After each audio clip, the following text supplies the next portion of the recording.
Welcome to Section 420, Talkin Yankees.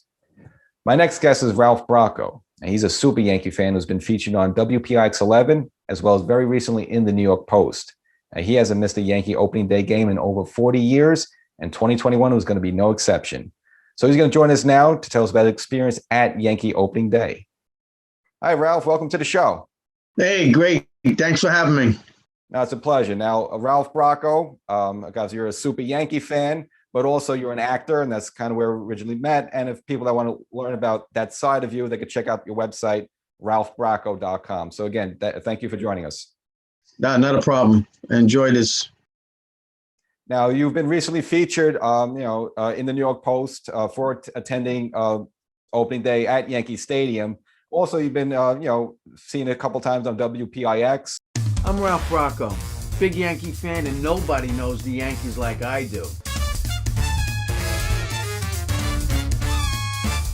So you're a bit of a media magnet. So, how do you get this attention drawn to you? Well, the PIX stuff is basically through the acting stuff. Those were commercial promos for PIX. Goes hand in hand. Big Yankee fan, then I got into the acting business, so I was able to do a couple of things with that, along with MLB stuff, some promo, specials between the Yankees and the Red Sox. I did that for MLB, along with some independent stuff, sports stuff, and then the magnet stuff, like with the Post and everything, was just through another mutual friend that had connections in the Post, and they found out that they were doing an article about this year because of all the craziness going on, focusing how fans, there weren't going to be that many fans, and a lot of fans weren't getting their tickets and stuff. And they called me and asked me if I'd be willing to talk. And it got me at a good time because I was pretty hot and heavy over everything that was going on. So I got some good feedback from that. Let's go way back to see you growing up. So you're from Queens, correct?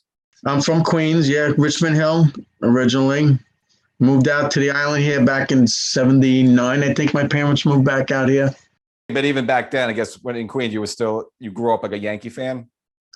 Yeah, I lived in my grandparents, we all grew up together. I was in my grandparents' house with me, my mother, my father, my sister. We lived on the top floor. My uncles behind us. And down below us was my other aunts and uncles. And then below them was my grandparents and uncles. And basically, my father and me were the only Yankee fans. My father came from East Harlem, and he was a Yankee fan. And all my uncles that lived in the house, they were all either old Dodger fans or Giant fans. And then, of course, they all became Met fans. So I lived in a house with basically all Met fans because I was too young. I was born when the Giants and the Dodgers moved out. So they still had allegiance there, but they were all Met fans. At a young age, I still understood what was going on because the Yankees were still winning then. So I was around 5 years old and stuff. But those impressionable years, as we say, growing up, I went through what's known as those worst CBS times in Yankee history, while the Mets were gaining their momentum, and of course the miracle Mets. And I went through a lot, but I always stayed true to myself and my father, and he taught me all about the old Yankees. That's why I know a lot about the old timers, because it's everything he told me, what he taught me as him being a kid growing up, who his idols were, and of course the heyday of baseball in New York back then. But so I had some rough years, those lean 60s years. Had my own stars that I loved. Mercer, of course, back to the starting with Mantle, of course, but then carried through Mercer, White. Horace Clarke. I was an infielder, so Horace Clarke was my guy. And then finally getting through the teenage years with the 70s Yankees and getting a feel of what that winning was all about. And that really, from there on out, it was nonstop. Since 1977, we started, we had 4 seats with buddies of mine who are still living in Queens and stuff like that. And, and then years later, we dropped down to 2 seats, who got married, who couldn't go no more. And I always kept the seats. And, a couple of years back, I had to drop down to a half a season because I just couldn't do the full season no more. The guy that I was going in half for a while couldn't do it. And, so the last couple of years have been a half a season, but I've been a ticket holder since 77. And This year was my 44th straight year. So when you got the opening day seats, was it part of that ticket plan or you had to get that separately? This is rated what, R? I could say this was a real show. We'll beep it out, don't worry. But yeah. It was a nightmare because of up until last year, with everything going on last year, you know, I was in a bad mood over the whole situation when I handled it because, you know, Major League Baseball, Yankees, they knew what was going on. And I felt as the season went on, progressed month to month, they had our money for last year's tickets. They should have been, okay, we're not playing April. We're not playing. They know they're not making up 2 months games. They should have been issuing back credit for those months. They didn't. They held on to the money all the way up until August.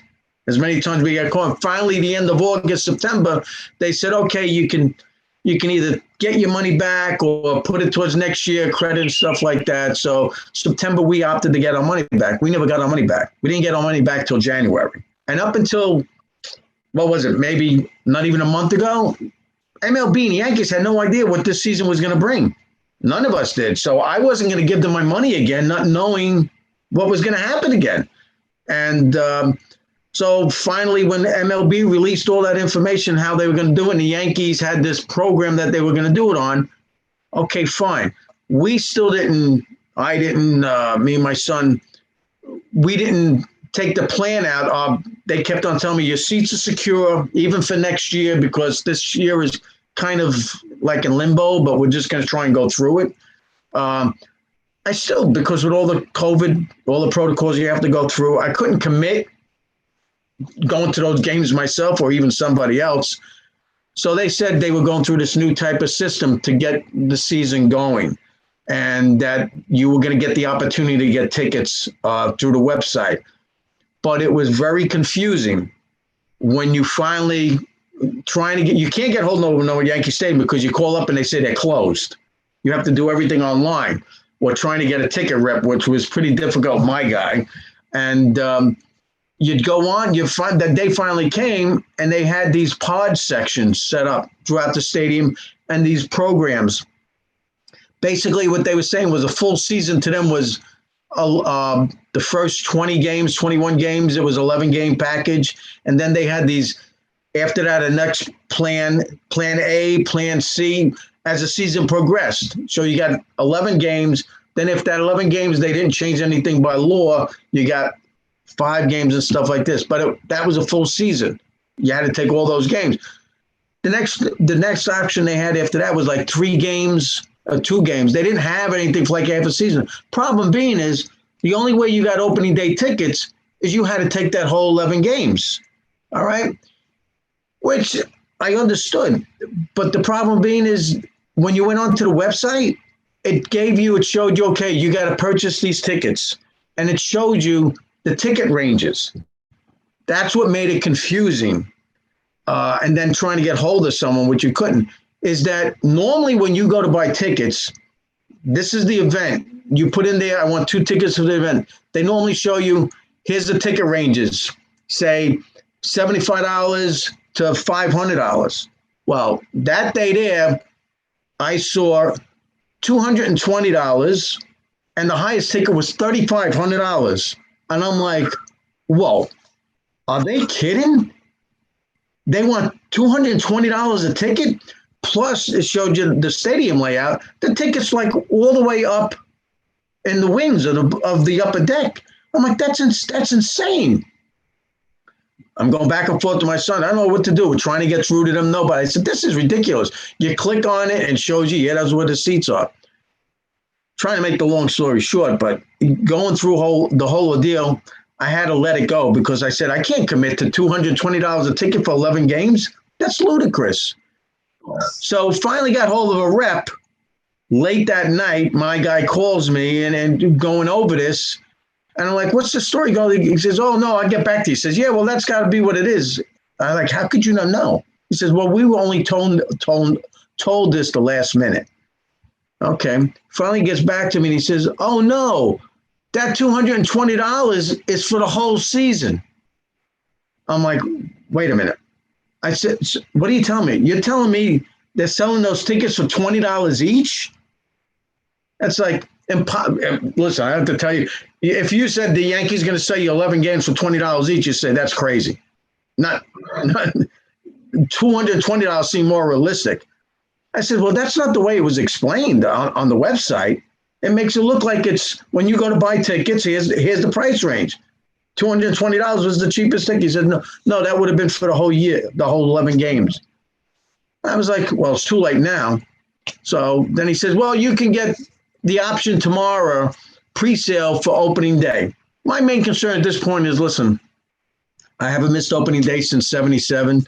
I want to, keep it going. He says, you can get that opportunity tomorrow. I'm like, as a season ticket for 44 years, I got to go through this process to get opening day tickets? He says, yeah, that's what you got to do.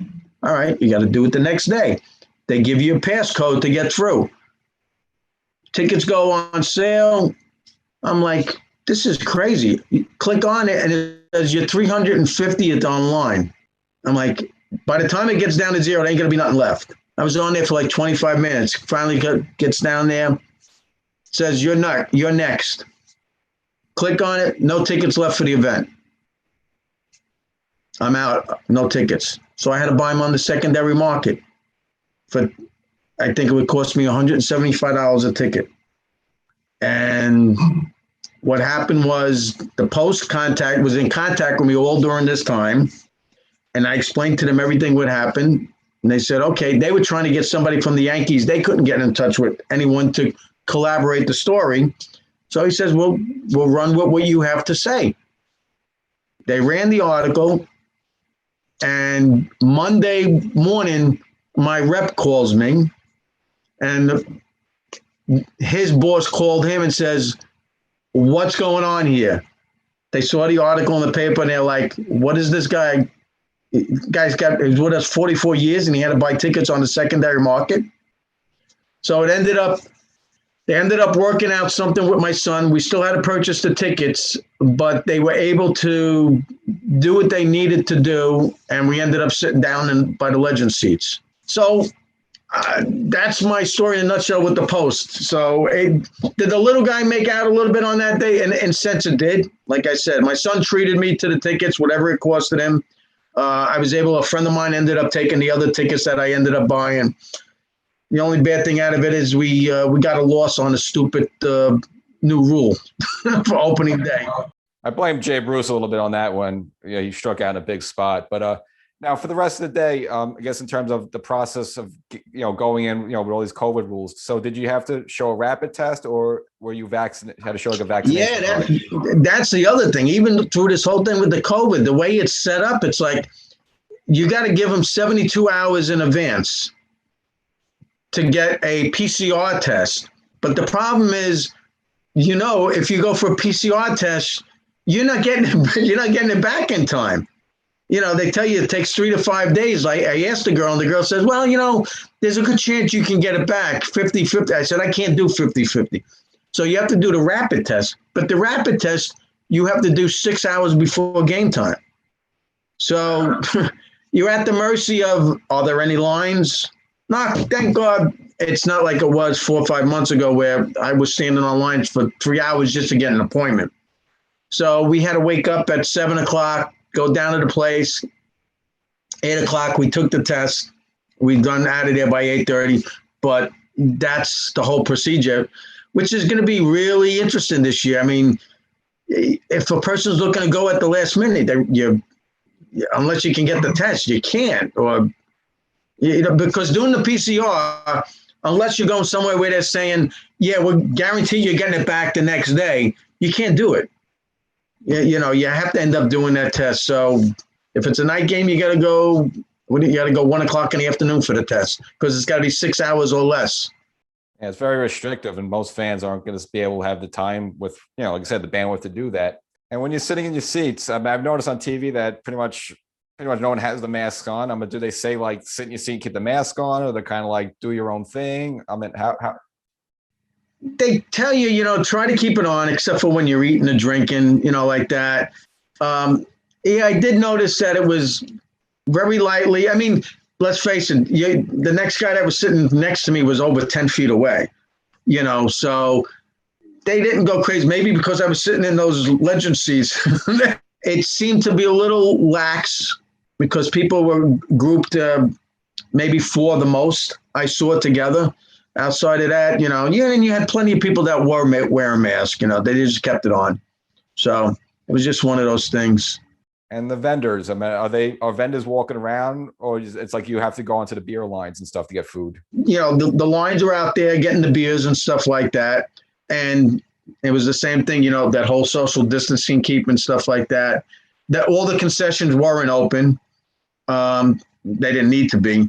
They were limited into certain spots like that. It was a very different atmosphere. That's what, of course, it's an opening day to remember. Certain things I just couldn't understand. Some of it's a little overkill. Like, they had the national anthem with the girl up in West Point. Why couldn't you just have her stand out in center field and sing it?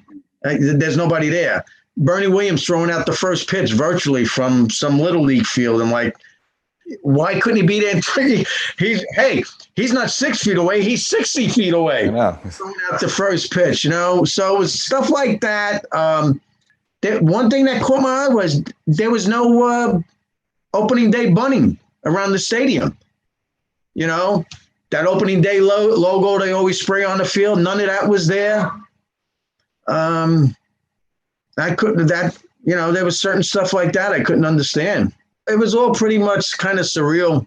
I mean, definitely weird feeling. I mean, it was great to be back in there, being able to be inside the stadium. You were in a Yankee Stadium. I can't remember the last time I was in even this stadium. We're at the beginning of the game with that less of people, and it was just weird, I thought we were pretty loud considering the amount of people that were there.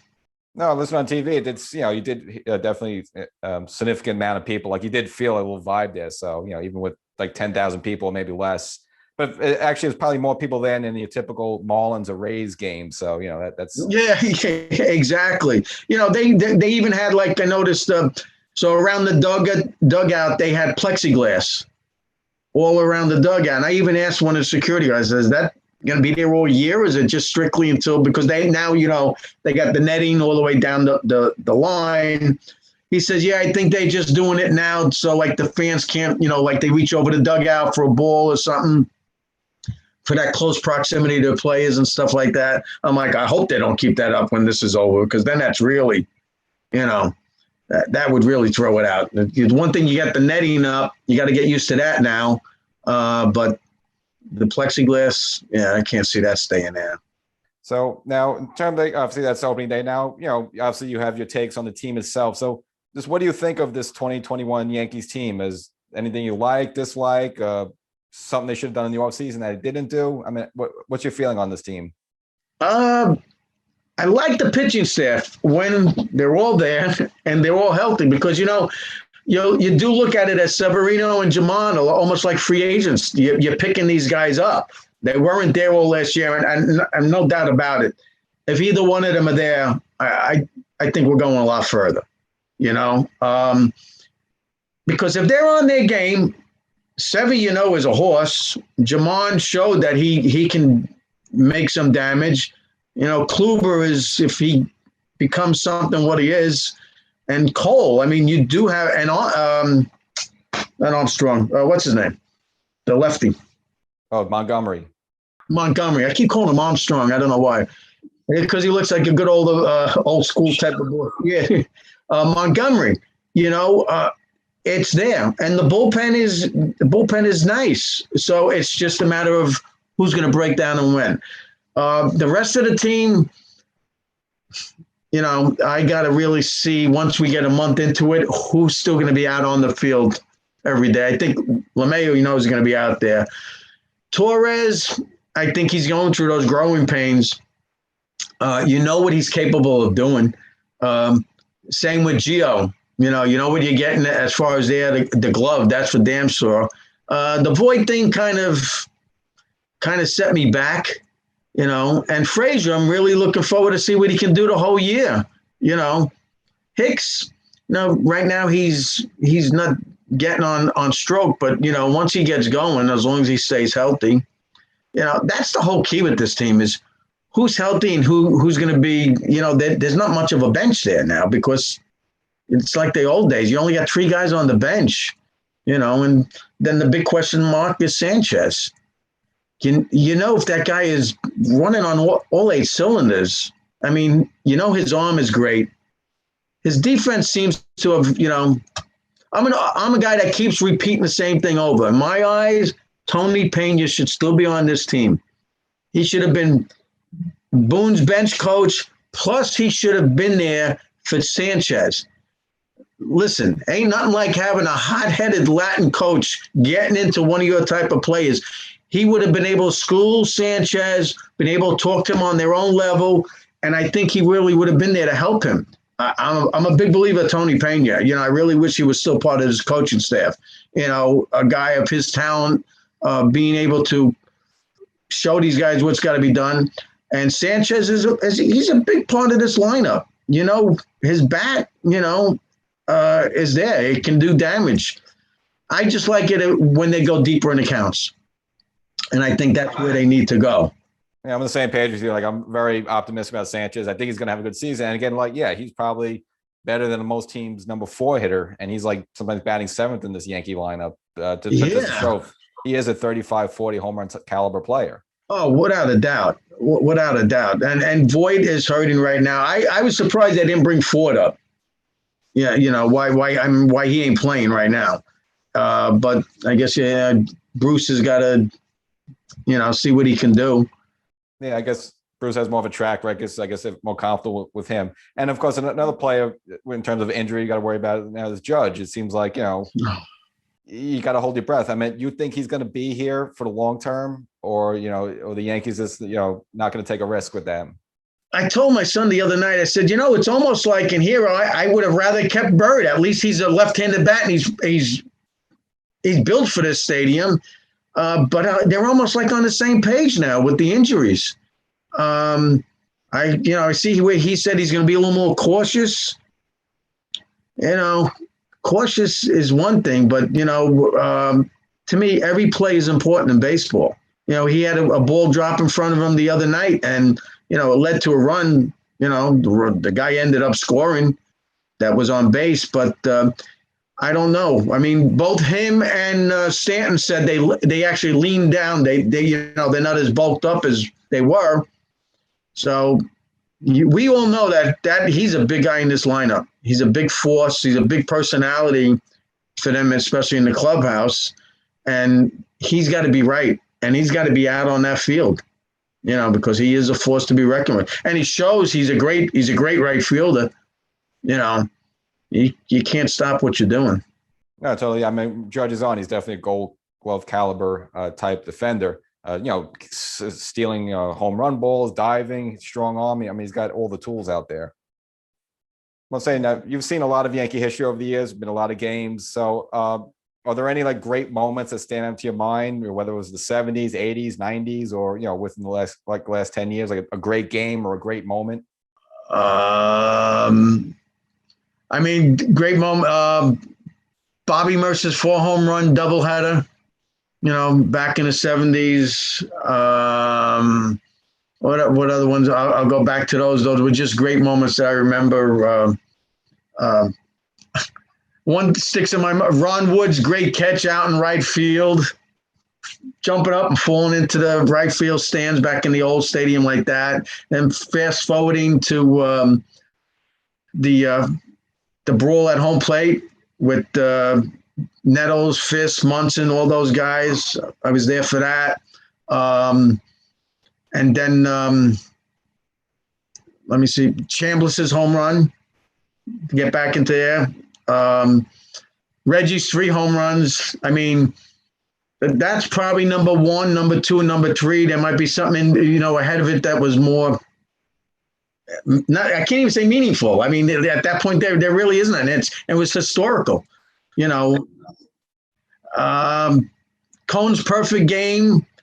After giving away my tickets to Wells's perfect game. And I felt that was retribution, that after all those years, I should have been there for that. You know, getting at least to see that. Jeter's highlight reels. I don't know where do you pick one from him? You know, being there for number 3,000, being there when he passed Gehrig, being there for the last game. Just a lot. Boone's home run. Poof, you know, yeah, a lot of special moments, a lot of years, a lot of special moments. A lot of them probably living out. Manley and Winfield's battle down to the last day for the batting championship. He was a Met, but he was a White Sox. Tom Seaver's 300th win.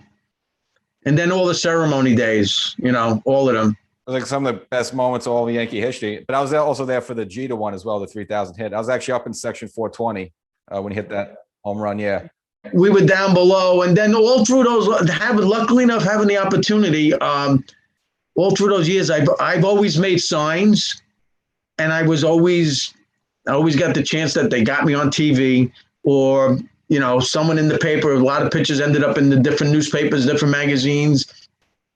And then my son, being a graphic designer later on, making gigantic banners like for Jeter and for Rivera and getting on with them. We would always get down below, somehow try to get down below so we can honor them by showing them what we made and stuff like that for all those, you know, all those great moments. I mean, you know, it was so many great moments that I go towards back. I left out all of the 90s, really, all the World Series games, all those great events and stuff that we had during there. You know, it was, you know, finally feeling what a real Yankee, even though the 70s were great and stuff like that, those 90s is what like the old 50s dynasties were all about, where it was like every year and getting all those opportunities to go all those World Series. Bernie's big home run, you know, Brocius's, you know, just that whole atmosphere.